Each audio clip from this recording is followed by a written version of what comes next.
Hi hello അസ്സലാമു അലൈക്കും welcome back.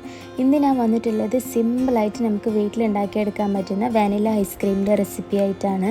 ഇത് ഉണ്ടാക്കാൻ വേണ്ടിയിട്ട് കണ്ടൻസ്ഡ് മിൽക്കോ വിപ്പിംഗ് ക്രീമോ ഒന്നിൻ്റെ ആവശ്യമില്ലാത്ത നമ്മുടെ വീട്ടിലുള്ള പാലും അരിപ്പൊടി ഉണ്ടെങ്കിൽ നമുക്കിത് വീട്ടിൽ തന്നെ പെട്ടെന്ന് റെഡിയാക്കിയെടുക്കാം. അപ്പോൾ ഇതെങ്ങനെ ഉണ്ടാക്കണമെന്ന് നോക്കിയാലോ. ഇതുണ്ടാക്കാനായിട്ട് ഞാൻ ആദ്യം തന്നെ ഒരു പാൻ എടുത്ത് വെച്ചിട്ടുണ്ട് കേട്ടോ. ഇനി ഇതിലേക്ക് ഞാൻ അരക്കപ്പിലും കുറച്ച് കുറവായിട്ടാണ് പഞ്ചസാര ചേർത്ത് കൊടുക്കുന്നത്. ഇതെന്ന് പറയുമ്പോൾ അത്യാവശ്യം നോർമലായിട്ടുള്ള ഒരു മധുരം ഉണ്ടാവും. നല്ല മധുരം വേണമെന്നുണ്ടെങ്കിൽ അരക്കപ്പ് നിറച്ചെടുക്കാം കേട്ടോ. ഇനിയിപ്പോൾ ഇതിലേക്ക് ഞാനൊരു 1/4 കപ്പ് അരിപ്പൊടി ചേർത്ത് കൊടുക്കുന്നുണ്ട്. ഇത് നമ്മുടെ സാദാ പത്തിരിപ്പൊടിയില്ലേ, അതുതന്നെയാണ് കേട്ടോ ചേർത്ത് കൊടുക്കുന്നത്. ഇനി ഇതിലേക്ക് ചേർത്ത് കൊടുക്കുന്നത് പാലാണ്. ഞാൻ ടോട്ടൽ 2 കപ്പ് പാല് ചേർത്ത് കൊടുത്തിട്ടുണ്ട് കേട്ടോ. അപ്പോൾ ആദ്യം തന്നെ 1 കപ്പിൻ്റെ പകുതി ചേർത്ത് കൊടുത്തിട്ട് ഈ അരിപ്പൊടിയും പാലും ഒന്ന് നല്ലോണം മിക്സ് ചെയ്ത് കൊടുക്കുക. പഞ്ചസാര മെൽട്ടായിക്കോളും, പക്ഷേ അരിപ്പൊടിയും പാലും ചിലപ്പോൾ കട്ട പിടിക്കാനുള്ള ചാൻസ് ഉണ്ട്. അതുകൊണ്ട് തന്നെ ആദ്യം കുറച്ച് പാൽ വെച്ചിട്ട് ഒന്ന് ഇത് നല്ലോണം മിക്സ് ചെയ്തിട്ട് എടുക്കുക. അപ്പോൾ ഇതാ പാലും അരിപ്പൊടിയും ഞാൻ നല്ലോണം മിക്സ് ചെയ്തെടുത്തിട്ടുണ്ട്. ഇനിയിപ്പോൾ ഇതിലേക്ക് ബാക്കിയുള്ള പാലൊക്കെ ഒഴിച്ച് കൊടുക്കാം കേട്ടോ. ഞാൻ ഇതിലേക്ക് 2 കപ്പ് പാൽ ടോട്ടൽ ഒഴിച്ച് കൊടുത്തിട്ടുണ്ട്. ഇനി ഇതൊന്ന് നമുക്ക് അടുപ്പിലേക്ക് വെച്ചിട്ട് ഇത് കൈയെടുക്കാതെ നല്ലോണം മിക്സ് ചെയ്ത് കൊടുക്കണം കേട്ടോ. അരിപ്പൊടി ചേർത്തുകൊണ്ട് തന്നെ പെട്ടെന്ന് കട്ട പിടിക്കാനുള്ള ചാൻസ് ഉണ്ട്. അതുകൊണ്ട് തന്നെ കൈയെടുക്കാതെ നല്ലോണം മിക്സ് ചെയ്ത് കൊടുക്കുക. പാല് നല്ല ചൂടാവുന്ന വരെ നമുക്ക് ഹൈ ഫ്ലെയിമിൽ വെച്ച് കൊടുക്കുക. പാല് ഒന്ന് ചൂടായി കഴിഞ്ഞാൽ നമുക്ക് മീഡിയം ഫ്ലെയിമിൽ ഇട്ടിട്ട് വേണം കേട്ടോ ഇതൊന്ന് മിക്സ് ചെയ്തെടുക്കാൻ വേണ്ടിയിട്ട്. ഇതൊന്ന് ടേസ്റ്റ് കൂട്ടാനായിട്ട് ഉണ്ടെന്നുണ്ടെങ്കിൽ കണ്ടൻസ്ഡ് മിൽക്കോ ക്രീമോ ഒക്കെ നമുക്ക് ചേർത്ത് കൊടുക്കാം കേട്ടോ. ഞാനിപ്പോൾ ഇവിടെ ഒന്നും ചേർത്ത് കൊടുത്തിട്ടില്ല. ഒന്നും ചേർത്തില്ലെങ്കിൽ തന്നെ ഇത് കഴിക്കാൻ നല്ല ടേസ്റ്റാണ്. അപ്പോൾ ഇതാ നമ്മുടെ മിക്സി നല്ലോണം കുറുകി കസ്റ്റാർഡ് പോലെ ആയി വന്നിട്ടുണ്ട് കേട്ടോ. ഈ ഒരു ടെക്സ്ചർ ആയിക്കഴിഞ്ഞാൽ നമുക്ക് ഫ്ലെയിം ഓഫ് ചെയ്ത് കൊടുക്കാം.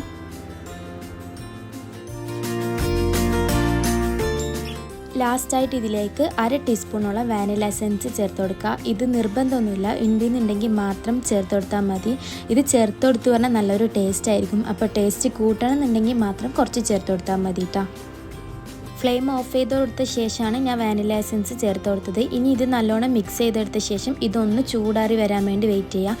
നല്ലോണം ചൂടാറി തണുക്കണ്ട, അതിൻ്റെ ചൂടൊന്ന് വിടുന്നവരെ ഒന്ന് വെയിറ്റ് ചെയ്യുക. അപ്പോൾ ഇതാ ഇതിൻ്റെ ചൂടൊന്ന് പോയി കഴിഞ്ഞിട്ടുണ്ട്. ഇനി ഞാനിത് സെറ്റ് ചെയ്യാനുള്ള പാത്രത്തിലേക്ക് ഒഴിച്ചു കൊടുക്കുന്നുണ്ട് കേട്ടോ. സെറ്റ് ചെയ്യാൻ വേണ്ടിയിട്ട് പാത്രം എടുക്കുമ്പോൾ അടപ്പുള്ള പാത്രം എടുക്കാൻ വേണ്ടിയിട്ട് നോക്കുക.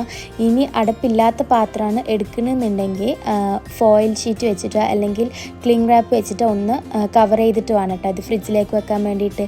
ഇനിയിപ്പോൾ ഇതൊരു 2 മണിക്കൂർ നമ്മൾ ഫ്രിഡ്ജിലേക്ക് മാറ്റി വെക്കണം. ഇതിന് മുന്നായിട്ട് അതൊന്ന് ടാപ്പ് ചെയ്ത് കൊടുക്കണം കേട്ടോ. എയർ ബബിൾസ് ഒക്കെ ഉണ്ടെങ്കിൽ ഒന്ന് പോകാൻ വേണ്ടിയിട്ട് ഒന്ന് ടാപ്പ് ചെയ്ത് കൊടുത്തിട്ട് വേണം ഇത് ഫ്രിഡ്ജിലേക്ക് വെക്കാൻ വേണ്ടിയിട്ട്.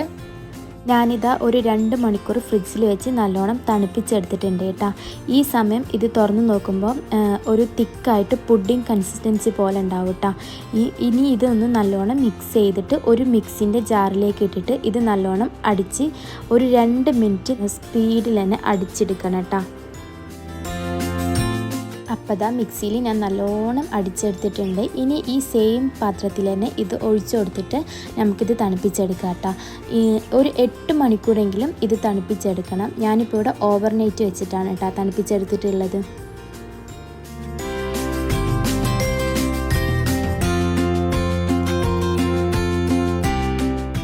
അപ്പോൾ ഇതാ ഞാനിവിടെ ഫ്രിഡ്ജിൽ 8 മണിക്കൂർ വെച്ചിട്ട് നമ്മുടെ ഐസ്ക്രീം നല്ലോണം സെറ്റായി വന്നിട്ടുണ്ട് കേട്ടോ. ഇപ്പോൾ കാണാൻ ശരിക്കും ആ ഒരു ഐസ്ക്രീമിൻ്റെ ടെക്സ്ചർ പോലെ തന്നെ ആയിട്ടുണ്ട്. ഇനി നമുക്ക് ഇതൊരു സ്പൂണോ അല്ലെങ്കിൽ ഒരു കയ്യിലോ അല്ലെങ്കിൽ ഐസ്ക്രീം സ്കൂപ്പർ ഉണ്ടെങ്കിൽ അത് വെച്ചിട്ട് നമുക്കിത് സ്കൂപ്പ് ചെയ്തെടുക്കാം. ഞാനിപ്പോൾ ഇവിടെ ഒരു കയ്യിൽ വെച്ചിട്ടാണ് കേട്ടോ ഇത് സ്കൂപ്പ് ചെയ്തെടുക്കുന്നത്. ഇത് സ്കൂപ്പ് ചെയ്ത് എടുക്കുമ്പോൾ തന്നെ മനസ്സിലാവും ഇപ്പോൾ ഇത് ശരിക്കും ഐസ്ക്രീമിൻ്റെ ആ ഒരു ടെക്സ്ചറായി വന്നിട്ടുണ്ട് കേട്ടോ. നേരത്തെ ഇതൊരു പുഡിംഗ് ടെക്സ്ചറിലായിരുന്നല്ലോ ഉണ്ടായിരുന്നത്. ഇപ്പോൾ ശരിക്കും ഇത് ഒരു ഐസ്ക്രീം ടെക്സ്ചർ പോലെ തന്നെ ആയി വന്നിട്ടുണ്ട്. ഇത് ശരിക്കും നല്ലൊരു ടേസ്റ്റുള്ള ഐസ്ക്രീം കൂടിയാണ് കേട്ടോ. സാധാരണ നമ്മൾ ഹോം മെയ്ഡ് ഐസ്ക്രീം ഉണ്ടാക്കുമ്പോൾ അത് പെട്ടെന്ന് മെൽട്ടായി പോകാറുണ്ട് കേട്ടോ. ഇത് അങ്ങനെ തോന്നിയില്ല. ഇത് മെല്ലെ തന്നെ നമ്മൾ പുറത്തുനിന്ന് വാങ്ങുന്ന ഐസ്ക്രീം പോലെ തന്നെ പതിയെ തന്നെ മെൽട്ടാവുന്നുള്ളൂ കേട്ടോ. അപ്പോൾ ഇതെല്ലാവരും ഒന്ന് വീട്ടിൽ ട്രൈ ആക്കി നോക്കണം. കുട്ടികളൊക്കെ ഉണ്ടെങ്കിൽ എന്തായാലും ഇഷ്ടപ്പെടും കേട്ടോ. അവർക്ക് പുറത്തുനിന്ന് വാങ്ങിക്കൊടുക്കുന്നതിനേക്കാളും എത്രയോ നല്ലതാണ് വീട്ടിലുണ്ടാക്കി കൊടുക്കുമ്പോൾ. എല്ലാവർക്കും എൻ്റെ വീഡിയോ ഇഷ്ടമായിക്കാണെന്ന് വിചാരിക്കുന്നു. ഇതിനെക്കുറിച്ച് എന്തെങ്കിലും ഡൗട്ട് ഉണ്ടെങ്കിൽ താഴെ കമൻറ്റ് ബോക്സിൽ ചോദിച്ചാൽ മതി, ഞാൻ റിപ്ലൈ തരുന്നതായിരിക്കും കേട്ടോ. അപ്പോൾ വീഡിയോ ഇഷ്ടമായിക്കാണെങ്കിൽ ലൈക്ക് ചെയ്യുക, ഷെയർ ചെയ്യുക, പ്രീവിയസ് വീഡിയോസ് കാണുക, പുതിയ വ്യൂവേഴ്സ് ഉണ്ടെങ്കിൽ സബ്സ്ക്രൈബും കൂടി ആക്കാം കേട്ടോ. ഇൻഷാ അല്ലാഹ് നെക്സ്റ്റ് നല്ല അടിപൊളി വീഡിയോ ആയിട്ട് നമുക്ക് വീണ്ടും കാണാം. Thank you, bye bye.